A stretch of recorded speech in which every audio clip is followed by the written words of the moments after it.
The moment that changed everything happened at 6:47 on Christmas Eve in the foyer of a restaurant called the Evergreen, and it lasted approximately 30 seconds, and I was not there for it. I was inside at the table, checking my phone for the 14th time, watching the door, doing the specific arithmetic of how many more minutes before the situation became undeniable.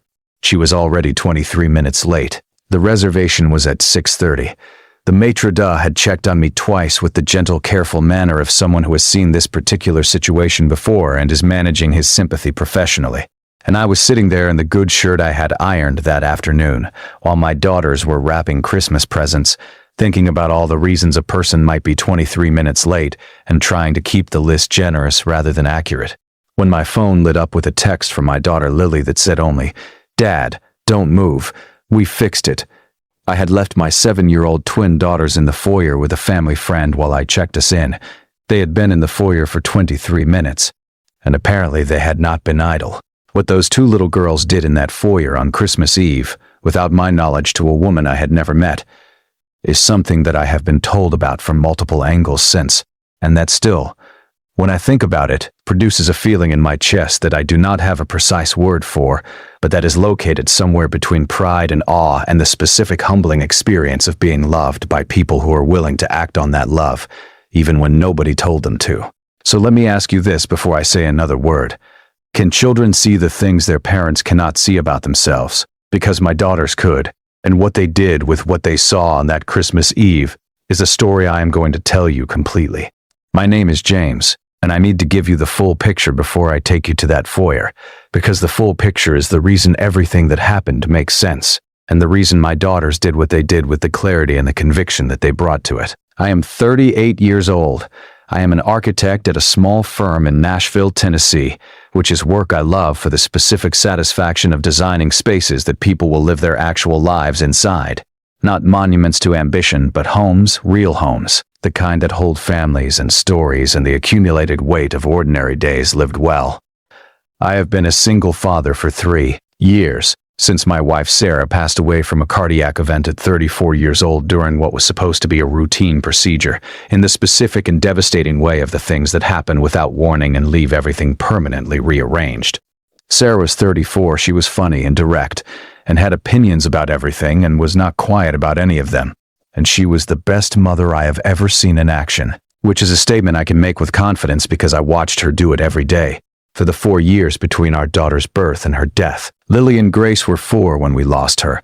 They are 7 now, and they carry her in ways that I see every single day, and that make me grateful and heartbroken in equal and simultaneous measure.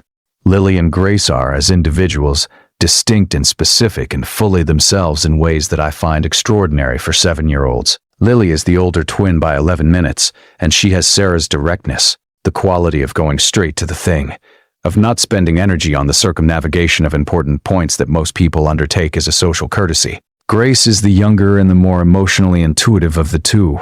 She reads situations and feelings with a perceptiveness that has been notable since she was very small. The kind of child who knows when something is wrong before anyone has said so, and who responds to that knowing with a warmth that is entirely genuine and not at all learned. Together they form a unit whose combined intelligence and emotional acuity exceeds what I would have predicted from either of them individually, and who have, since Sarah died, applied that combined intelligence and acuity to the project of understanding what our family needs, and acting on that understanding with a consistency and a care that I find, regularly and without warning, completely devastating in the best possible way. The reason they know American Sign Language is, like most of the important things about our family, a story that begins with Sarah, Sarah's closest friend from college, a woman named Dana who has been the girls' Aunt Dana since before they were born, and who is one of the people who holds our family together in the ways that are most real, is deaf. Dana and Sarah had been friends since their first week of college, and Sarah had learned ASL in the first year of their friendship with the simple, committed logic of someone who had decided this person was important, and that the language was therefore necessary. She was genuinely fluent by the time I met her, and when I met her I began learning too, because Dana was part of Sarah's life, and therefore part of mine, and because ASL is the kind of language that, once you begin to understand it, reveals itself as something extraordinary. Not a lesser version of spoken communication, but a different and complete version. with its own grammar and its own expressiveness and its own particular beauty. By the time the twins were born, Sarah and I were both fluent, and we raised the girls in a household where ASL was as natural as English, practiced daily with Dana, and built into the fabric of how we communicated as a family. After Sarah died, I kept it. For Dana, who needed us, and for the girls whose connection to this language was a connection to their mother, and for me because using the language Sarah loved felt like one of the ways she was still present in our house. The Christmas Eve blind date was, in its origins, an act of love from a person who loves me and who had decided, after 3 years of watching me not date, that the watching required action. My brother Michael, who is 2 years younger than me, and who has, in the years since Sarah died, been one of the most consistent and most present people in my life and in my daughter's lives, had called me in early December and told me he had met someone he wanted me to meet. Her name was Elena. She was 36 years old. She was a graphic designer who worked for a firm in Nashville.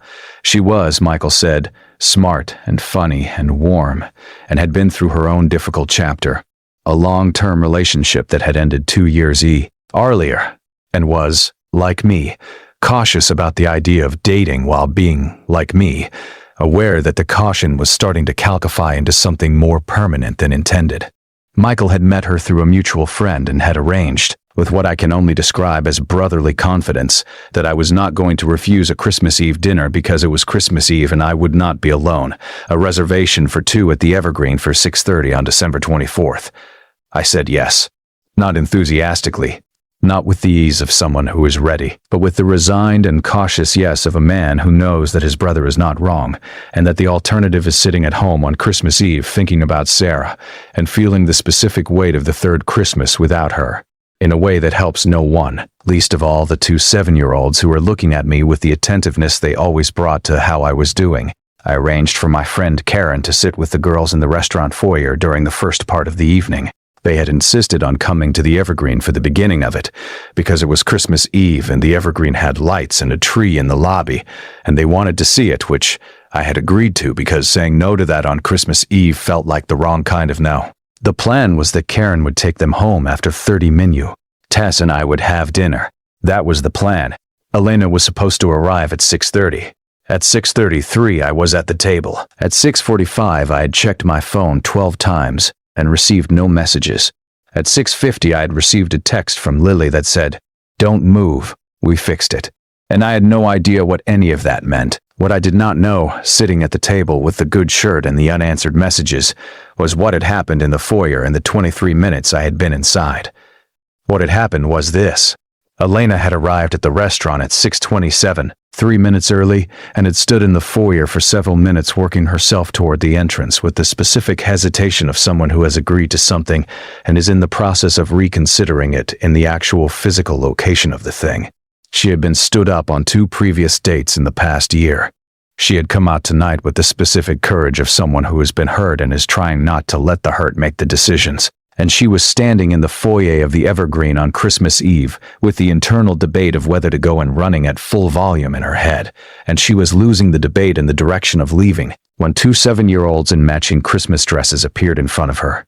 Grace saw her first. Grace always sees the important things first. She had been watching the foyer with the attentiveness of someone who takes their job of observation seriously, and she had seen Elena come in and stop and do the specific standing still of someone who is not staying but has not yet left, and she had read the situation with a perceptiveness that is simply who she is. She said something to Lily. I do not know exactly what she said because I was not there, but based on the result I think it was something like that's her, and she's going to leave. And Lily, who does not do the circumnavigation, did the direct thing. She walked up to Elena and she raised her hands and she signed. Now, here is the thing about this that matters. Elena is deaf. She has been deaf since birth. Michael knew this and had told me, and I had mentioned it to the girls in the general briefing about the evening, because I always tell them the relevant things, and they had nodded with the easy acknowledgement of children for whom this information requires no particular adjustment, because it has simply never been unusual in their world. And Elena was standing in the foyer of a restaurant on Christmas Eve preparing to leave, and a 7-year-old in a Christmas dress walked up to her and raised her hands and signed to her, in clear and fluent ASL, words that Elena has since told me in her own words.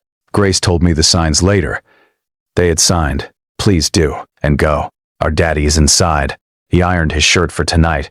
He doesn't know we can see how lonely he is, but we can. He needs someone. Will you please stay?"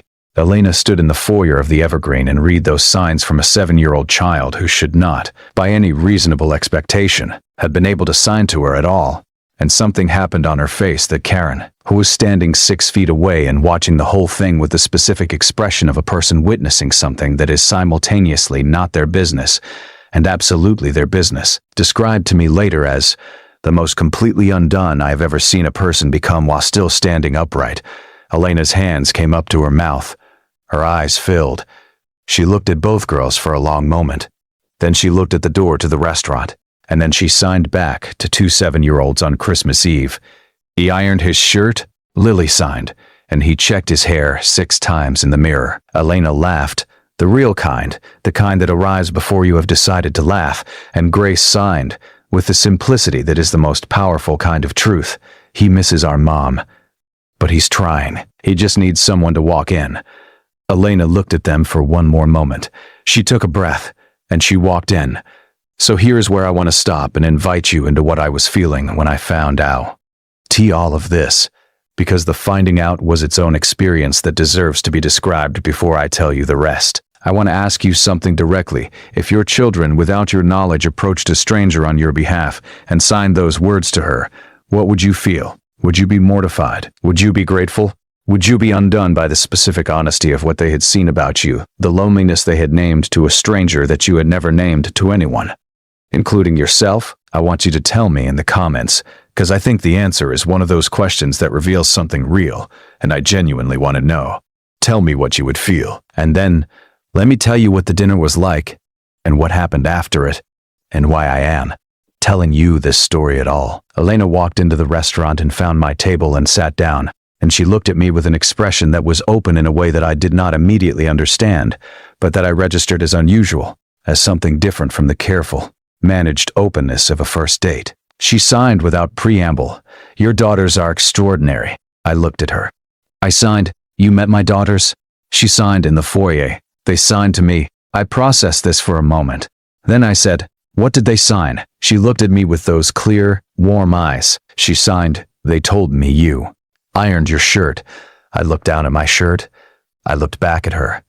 I said very quietly, "I am going to have a very specific conversation with 2 7-year-olds tomorrow morning." She signed, "Before you do that, I want to tell you something." I was going to leave. I was standing in the foyer and I was going to leave because I have been on dates that went badly, and I had talked myself into the exit before I walked through the door. And your daughters walked up to me and signed something that I was not expecting from a stranger, in a language that I was not expecting a stranger to speak, and it stopped me. It stopped me completely. She paused.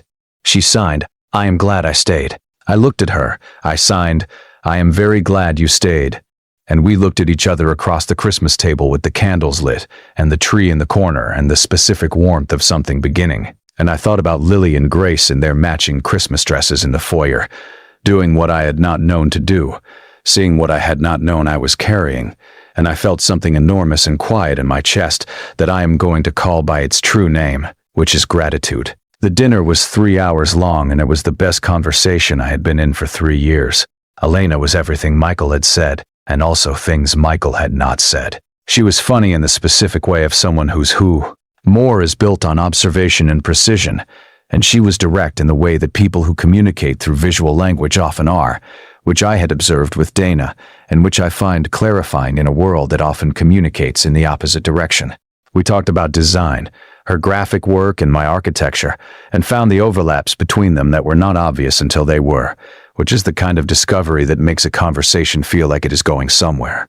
We talked about the hard chapters. She told me about the relationship that had ended and what it had taught her. I told her about Sarah, in the honest and unmanaged way that I have learned to speak about her, as a true fact of my life, as the presence she still is, as the mother my daughters carry.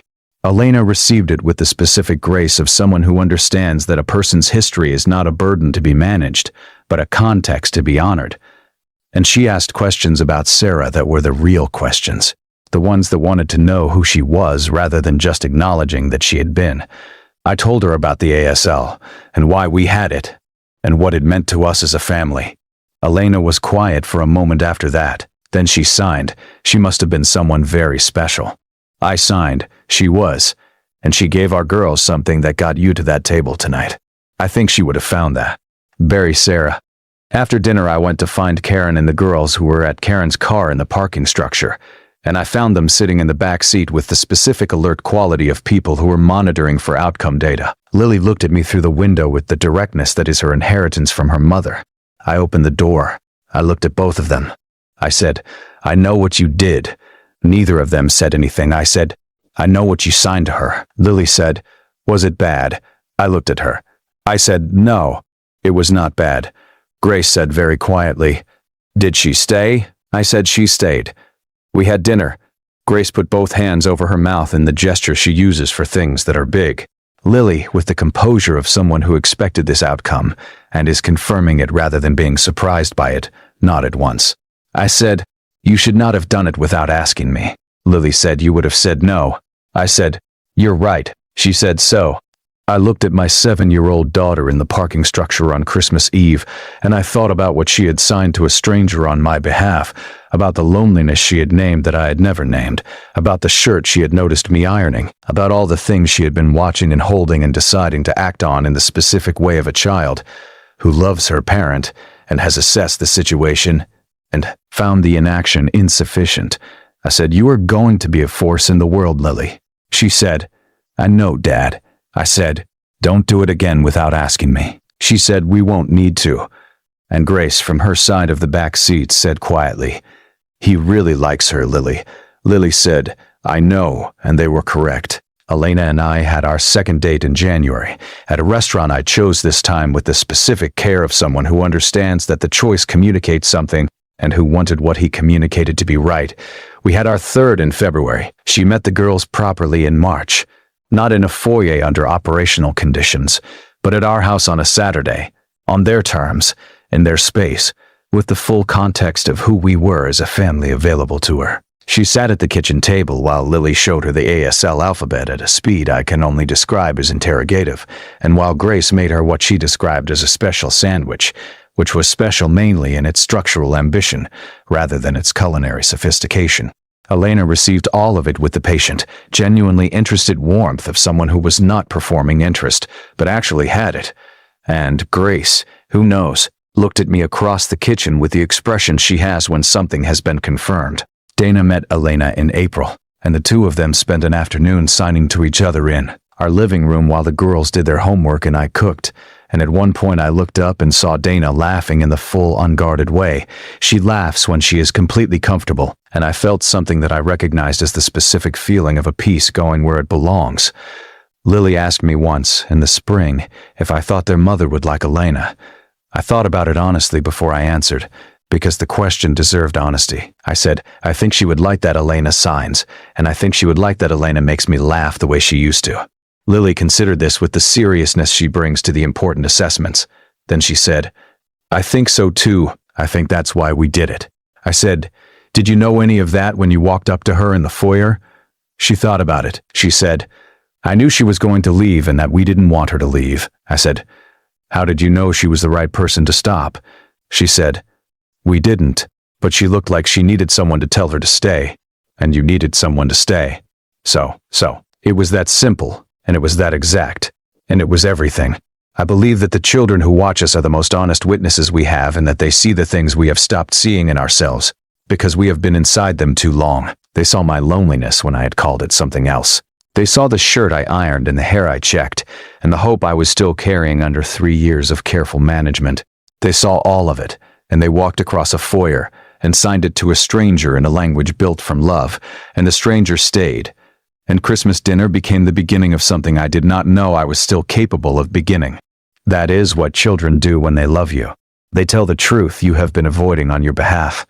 They sign it into the air of a restaurant foyer on Christmas Eve, and they wait for the right person to read it. And when the right person reads it, and stays, and walks through the door, that is the whole of the Christmas miracle, and it does not require anything more than 2 7-year-olds in matching dresses and the language their mother left them, and the specific, uncomplicated bravery of people who have not yet learned all the reasons not to try. Like this video if this story gave you something tonight. It helps more people find it and genuinely means everything. Subscribe so you are here for the next story, because there are more and every single one of them is real. Share your final thoughts in the comments section. I want to know what you would have felt finding out what your daughters had done, whether you think they were right to do it, and what this story stirred in you. Share it with someone who needs it this Christmas, someone who is managing instead of living, someone whose children can see what they cannot see, someone who needs to know that the right person staying is possible. Merry Christmas, and thank you for being here and for listening all the way to the end. I'll see you all in the next story.